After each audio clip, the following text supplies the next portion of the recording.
friends. We're going to continue reading our Humphrey chapter book today. We are on chapter 8, which is called Double Trouble. So we have Humphrey here, and double trouble doesn't sound so good, does it? But we know that Humphrey likes to solve problems, doesn't he?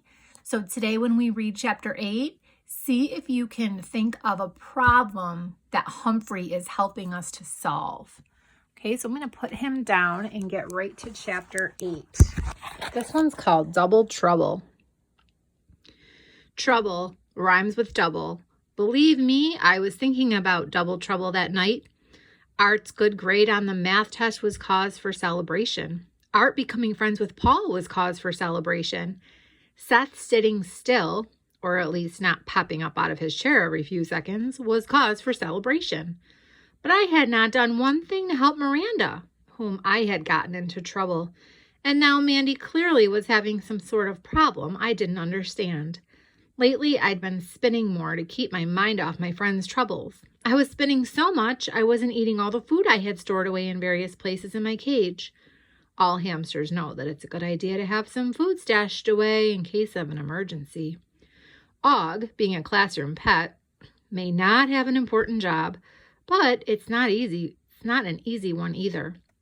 I squeaked to my neighbor because we've got to try to keep all our friends out of trouble. Boing, boing, he twanged back at me. He is a very wise frog. I'm worried about Miranda, I breathlessly explained without stopping my wheel. Boing, Og did a giant leap. And I'm worried about Mandy, I said. Boing, boing. Og jumped up and down twice. I knew he was worried about Mandy as well. And I can't think of one single thing to do that would help either one of them. Can you? From Og, silence. That was not a good sign. I got out my notebook and I decided to make a plan. To make a plan, it helps to make a list. So I wrote, plan to help Miranda, number 1. I started at that one and I stared at that one and I stared some more. No matter how hard I stared at it, I couldn't think of anything to write. The only way I could help Miranda would be to prove to Mrs. Brisbane and the whole class that she didn't leave my door unlocked. And the only way I could prove that was to let everyone see that my lock didn't lock, which meant that someone would put a new lock on my cage and I'd never be able to get out again. I wouldn't be able to have any more exciting adventures, and more important, it would be a lot harder for me to help my friends. I closed my notebook and went into my sleeping hut. I couldn't sleep because every time I closed my eyes, I saw Miranda's face in front of me.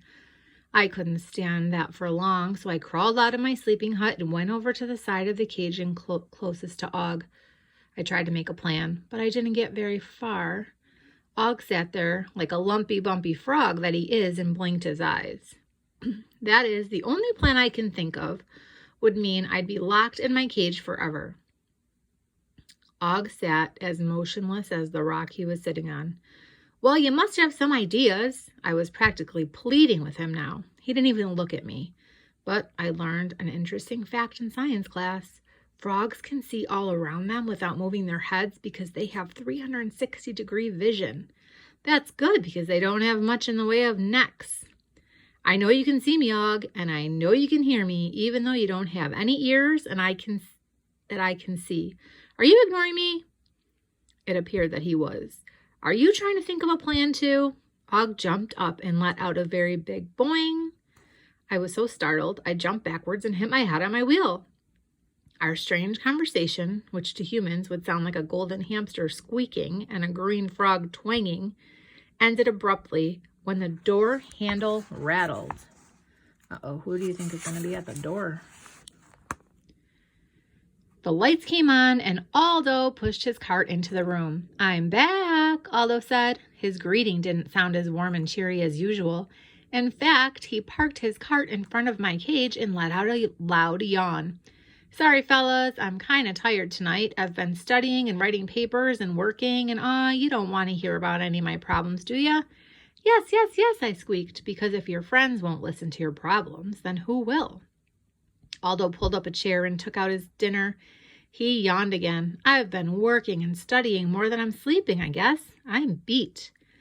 After he chewed his sandwich in silence for a few minutes, he opened his bag. Whoa, I must be tired. I almost forgot, Humphrey. Here's a tomato.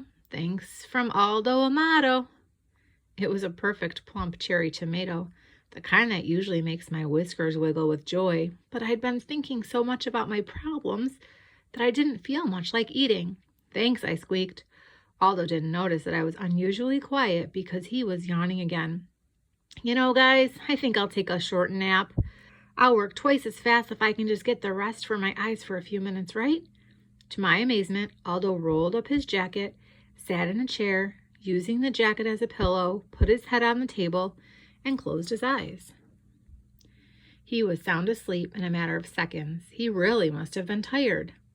It was quiet in room 26, with only the tick, tick, tick of the clock, which I couldn't hear in any daytime, counting off each second.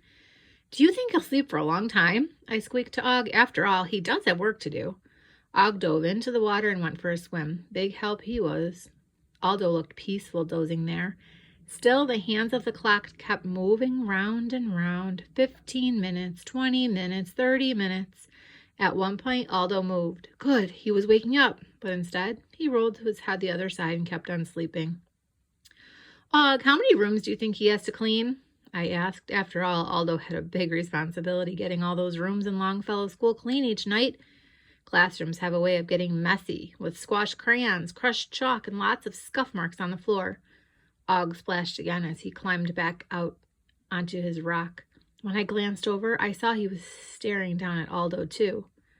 I wouldn't want him to lose his job. I knew how terrible Miranda felt when she lost her job. Og let out a big, twangy boing. Aldo didn't move a muscle. He was really sound asleep. I checked the clock. Aldo had been sleeping. Uh-oh. You're not supposed to sleep on your job, right? He was sleeping for an hour. At this rate, I wasn't sure he can get his job done. At least not as well as he usually did. We'd better wake him up, I squeaked to Og. I took my friend's silence to mean yes. On the count of 3, okay, Augie? 1, 2, 3. Og and I let loose with a series of boings and squeaks, and it was quite amazing, even alarming. Aldo remained fast asleep. How else could one small hamster and one small frog wake up our sleeping friend? Then I remembered something that was bad, bad, bad. However, in this case, it might turn out to be good, good, good. Once when I was riding the bus home with Lower Your Voice AJ, Mean Martin Bean, the bus bully, told him to be quiet. And when AJ kept talking, Martin took some paper, wadded it up in a little ball, and put it in his mouth to wet it. And he threw it and hit AJ in the neck. Yuck, AJ had said, rubbing his neck. That wad of wet paper made an impression and gave me an idea for a plan. I gathered together some of my bedding material, which is shredded paper, and tried to mold it into a ball. Being a clean and sanitary hamster, I wasn't about to put the stuff in my mouth. Instead, I went to my water bottle and tapped it so a few drops trickled down into the paper until I was able to shape it into a ball. I worked it between my paws until it was round and smooth as a baseball. I went to the side of my cage, looked down at Aldo, who was sleeping peacefully. Then I had a terrible thought. I was a small hamster, after all. How could I be sure I could throw the ball so it would hit Aldo on the neck and wake him up? I'd have to throw it with all my might. Even though I was strong from spinning on my wheel and climbing ladders and tree branches, I was tiny compared to Aldo. Then I remembered gravity. Mrs. Brisbane had explained gravity to us in science. She is an excellent teacher. Gravity is a force that pulls things toward the ground. It's the reason we don't float above the ground all the time, which might be fun for a while, but not all the time.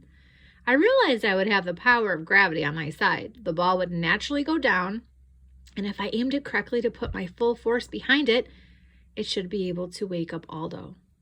I stopped to think about what I was doing.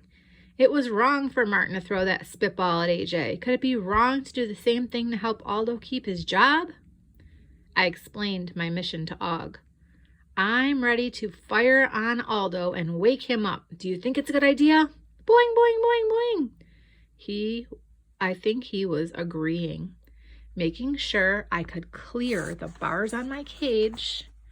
Uh-oh, do you think he's going to be able to do it? I concentrated on a small portion of Aldo's neck and let loose. The ball slammed downward directly toward Aldo's neck. I crossed my paws, hoping this would work. Bingo! That paper ball hit him square in the neck. His hand went up to rub the spot, and best of all, his eyes opened. He mumbled sleepily. He sat up and glanced at the clock. Mamma mia, I've been sleeping for an hour. Aldo leaped to his feet and grabbed his broom. I thought I would just nap for a few minutes. You guys should have woke me up. If I lose my job, I won't be able to afford to go to school. Sometimes humans don't give credit where credit is due, but all I cared about was Aldo was keeping his job. Whew, I'm going to have to go hustle to get all my work done. I do feel better, though. Aldo pushed his broom around the room like an artist painting a masterpiece. We saw a great film showing a famous artist at work. I like seeing movies in class. He missed the spitball on the floor, but at least he didn't notice it. Whew! He finished cleaning the room in half his usual time. Gotta run, guys. Catch it tomorrow night, he said, and he raced out the door with his cart. Og and I sat in silence for a while, listening to the clock tick, tick, ticking away. I'm sure glad that worked, I finally squeaked. Og jumped so high, he hit the cover of his glass house and almost popped the top. Boing, boing, he twanged. For once, I knew exactly what he meant. Even though I'd kept Aldo out of trouble, I still had a lot more work to do. It's the end of the chapter. Longfellow custodian attends local college. Aldo Amato says the extra hours of studying will be well worth it once he becomes a teacher. The Humphreyville Herald. So I asked you before I started reading to think about if Humphrey solved any problems. Do you think Humphrey solved any problems with Og today? Yep. I think that you can go talk to somebody in your family about what you learned about Humphrey solving problems today. See if you can summarize what we read to someone at your house. Okay, have a fun day. Bye.